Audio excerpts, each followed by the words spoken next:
de nossos pastores.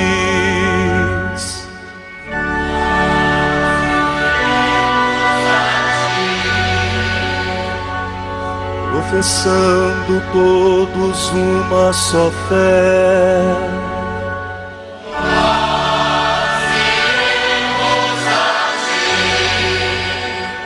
armados com a força que vem do Senhor,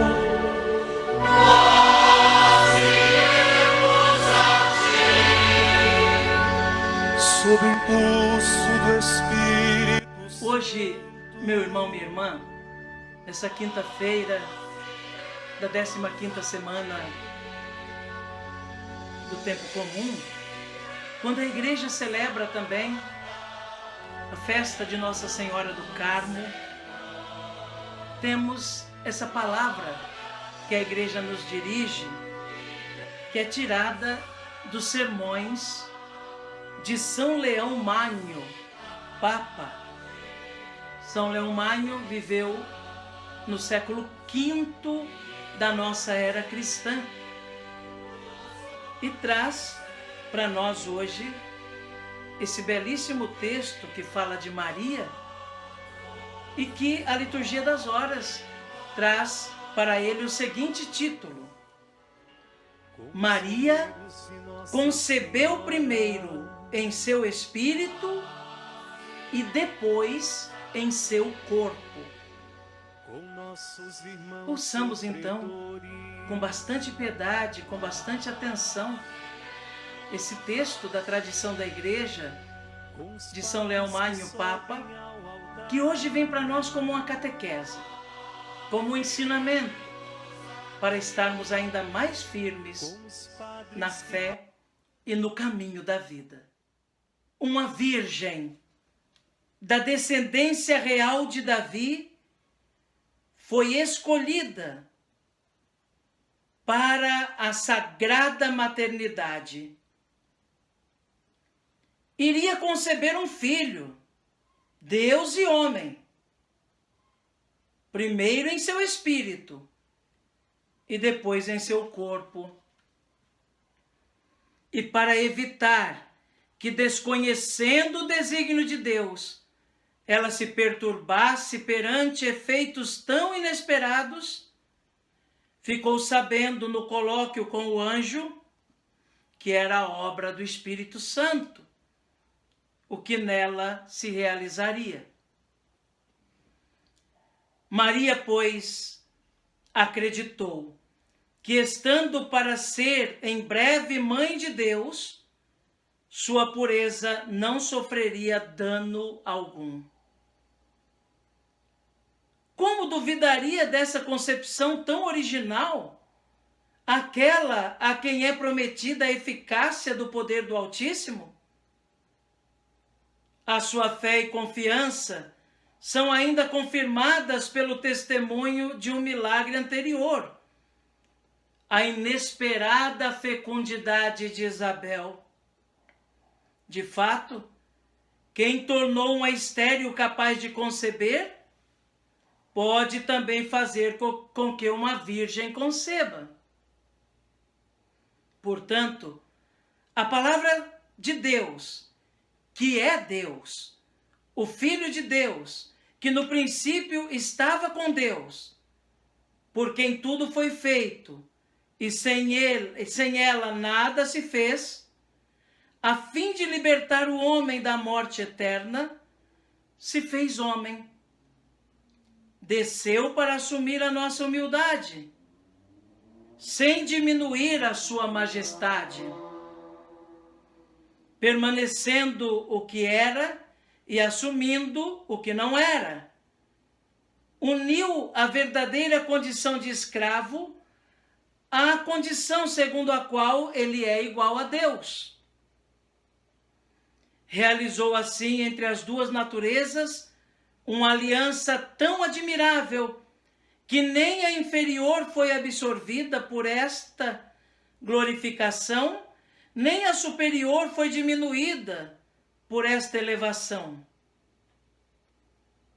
Dessa forma, conservando-se a perfeita propriedade das duas naturezas que subsistem em uma só pessoa, a humildade é assumida pela majestade, a fraqueza pela força, a mortalidade pela eternidade, para pagar a dívida contraída pela nossa condição pecadora.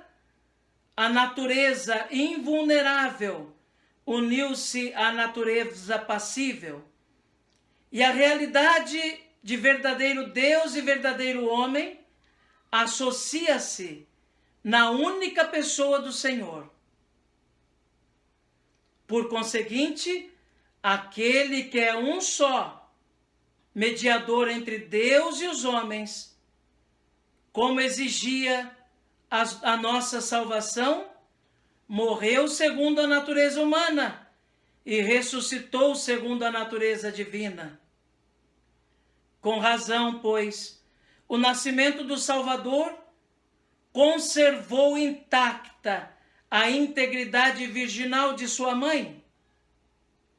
Ela salvaguardou a pureza, dando à luz a verdade. Tal era, caríssimos filhos, o nascimento que convinha a Cristo, poder e sabedoria de Deus. Por este nascimento, ele é semelhante a nós pela sua humanidade e superior a nós pela sua divindade. De fato, se não fosse verdadeiro Deus, não nos traria o remédio. Se não fosse verdadeiro homem, não nos serviria de exemplo. Por isso, quando o Senhor nasceu, os anjos cantaram cheios de alegria, glória a Deus no mais alto dos céus, e anunciaram paz na terra aos homens por ele amado. Eles veem efetivamente a Jerusalém celeste ser construída pelos povos do mundo inteiro, por tão inefável prodígio da bondade divina, qual não deve ser a alegria da nossa humilde condição humana, se até os sublimes coros dos anjos se rejubilam? Amém. Meu querido irmão, minha querida irmã, hoje, nesse dia de Nossa Senhora do Carmo, ouvimos esse texto tão belo de São Leão Magno, Papa, que se detém um tempo maior falando desse mistério da dupla natureza de Cristo numa única pessoa.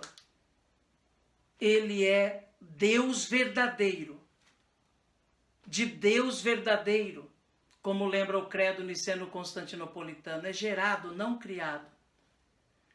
Mas ele é homem também, nascido de uma mulher. É humano também.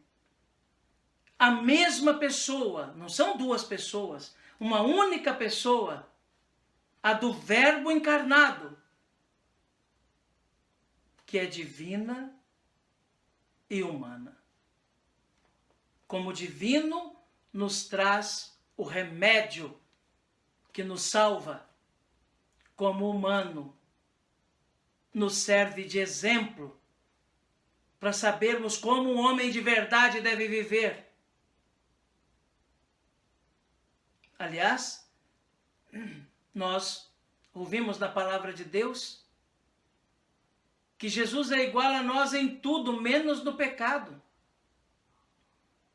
Porque pecado não pertence à nossa natureza. O ser humano não foi criado para pecar.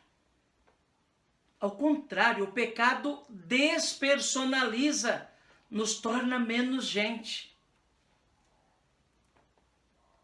Então Jesus veio justamente na carne, sendo homem, humano de verdade, para nos mostrar como deve viver o ser humano, como deve ser o ser humano, como devemos viver a nossa natureza. E assim também, São Leão Magno exalta a figura de Maria, que foi a que deu a sua contribuição para que esse milagre acontecesse. Claro, Deus poderia ter vindo ao mundo de tantas formas, poderia ter falado conosco por tantos meios, mas ele quis encarnar-se, ser gente. E por isso contou com a contribuição de uma mulher, de uma jovem generosa, que simplesmente obedeceu à vontade de Deus, mesmo sem compreender, aceitou e acolheu. Acreditou na palavra de que o Espírito estaria com ela e de que o milagre aconteceria. Acreditou na palavra de que ela ficaria grávida, mesmo sem perder sua pureza. São Leão Magno, de certo modo, tece um grande elogio a Nossa Senhora. A começar pelo título desse texto, que diz que Maria concebeu primeiro em seu espírito e depois no seu corpo. Ou seja, ela deixou-se encher de Deus primeiro. Acreditou em Deus e deu o seu sim para que o Verbo se fizesse carne. Ela concebeu em seu espírito, aceitou a ação de Deus na sua vida e o milagre aconteceu. Também Maria tem muito a nos ensinar, irmãos. Tem a nos ensinar a fazer antes a vontade de Deus do que a nossa, mesmo quando nós não compreendemos direito. A nos colocarmos diante de Deus, aceitando a sua vontade, quando de fato é dele a vontade, concebendo em nosso espírito, aceitando em nossa vida a vontade, o amor, a misericórdia de Deus e agindo segundo Deus. Conceber no espírito. Criar uma intimidade tal com Deus que Ele passa a agir em nós. Isso viveu também São Paulo. São Paulo adquiriu uma amizade tão grande com Deus e ele compreendeu o que significa conceber a Deus no Espírito.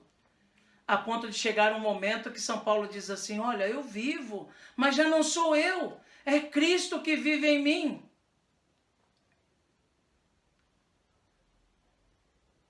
A ponto de dizer ainda, no outro momento, eu vivo de tal modo que viver para mim é Cristo. Morrer para mim é um lucro. Tamanha intimidade e amizade com Deus. Isso significa conceber no Espírito. E Maria só foi capaz de conceber o Verbo no seu ventre para gerar e fazer nascer de si o Salvador, porque já tinha concebido antes no seu espírito e acolhido a vontade de Deus. Que nós aprendamos então com Maria a conceber no Espírito a graça do Espírito Santo, a vontade divina. E neste dia, meu irmão, minha irmã, de Nossa Senhora do Carmo, queremos de um modo todo especial nos consagrar a ela, confiando à Mãezinha do Céu a nossa vida, no desejo sincero de sermos cada vez mais parecidos com ela, com essa mãezinha querida, que não cessa de adorar o seu Filho Jesus, que não cessa de glorificar o Rei dos Reis, o Senhor dos Senhores, e que nos ensina o caminho que nos leva até Ele. Ela, que é essa pedagoga tão querida, que nos toma pelo braço e nos conduz pelo caminho da felicidade. Apresentemos a Nossa Senhora o nosso elogio, a nossa ação de graças também, o nosso agradecimento, mas acima de tudo o nosso desejo de tê-la conosco, nos conduzindo sempre até o seu Filho, nosso Senhor Jesus Cristo. Ó minha Senhora, ó minha Mãe, eu me ofereço todo a vós, e em prova da minha devoção para convosco, eu vos consagro, neste dia e sempre, os meus olhos, os meus ouvidos, a minha boca, o meu coração, inteiramente todo o meu ser, porque assim sou vosso, ó incomparável Mãe. Guardai-me e defendei-me como coisa e propriedade vossa. Amém. E a você, meu irmão, minha irmã, desejo que tenha um dia na presença de Deus. Que cada pessoa que você ama seja hoje também tocada pela graça e pelo amor de nosso Senhor. Que você seja visitado hoje de um modo especial por Jesus e assim também cada pessoa que faça parte do seu convívio também se sinta visitada por Ele. Que Jesus abençoe você, meu irmão. Que Jesus abençoe você, minha irmã. Que Jesus abençoe a sua família. Por intercessão de Nossa Senhora do Carmo, desça sobre todos vós a bênção de Deus Todo-Poderoso, Pai, Filho e Espírito Santo. Amém.